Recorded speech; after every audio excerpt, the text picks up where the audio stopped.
but there is a history of near extinction events. And one of the things that I've looked at, because I'm trying to figure out, between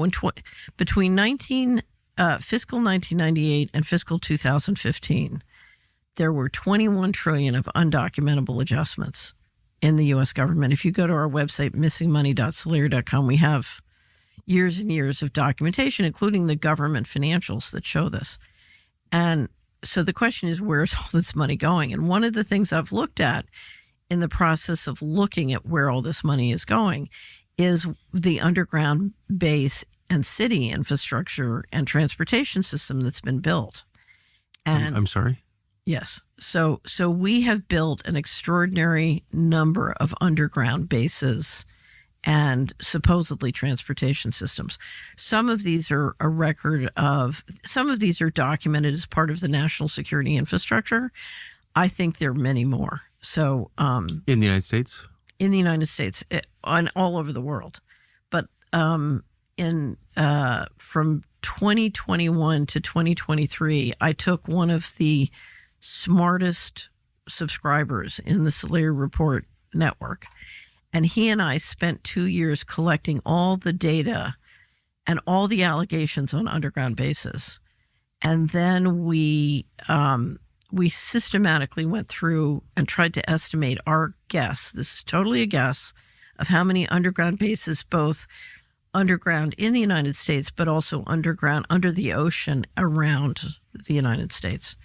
And our estimate was 170 with a transportation network connecting them. And what would be the purpose?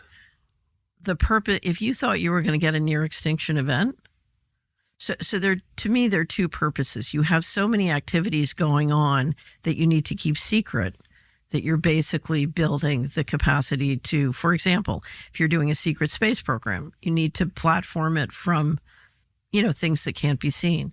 But I think if you're worried about a near extinction event, that's. So I know nothing about this other than my only window into it.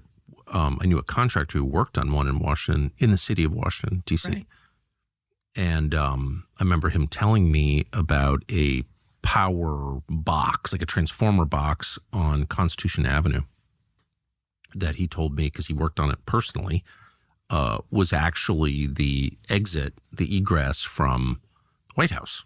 That was kind of by vehicle. I thought that was, I was like, really? He goes, oh, yeah, no, I installed it. I know. And I thought, well, that's kind of crazy that in the middle of this big city where I was on Constitution Avenue every day, that you could build something like that without me knowing it. Under the VP's house at the Naval Observatory, same thing. I think most people know that. Next to my brother's house on Macomb Street in D.C.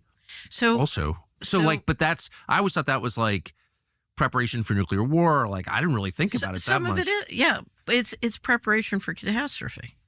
So, but you think that there are facilities like that in other places outside D.C.? Oh, yeah. So if you're interested, we have a great interview. I did an interview of Richard Dolan on underground bases on the Solari Report, and it's sort of an introduction to the topic, and it's based on a lot of the research of a guy named Richard Sauter, who is very hard to interview. So Richard kind of went through all the material. And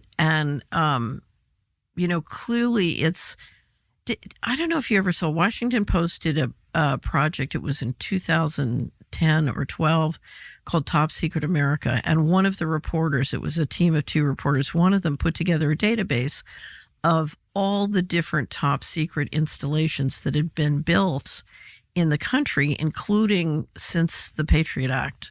And what you saw was just this explosion of money in building so many both underground and above ground facilities.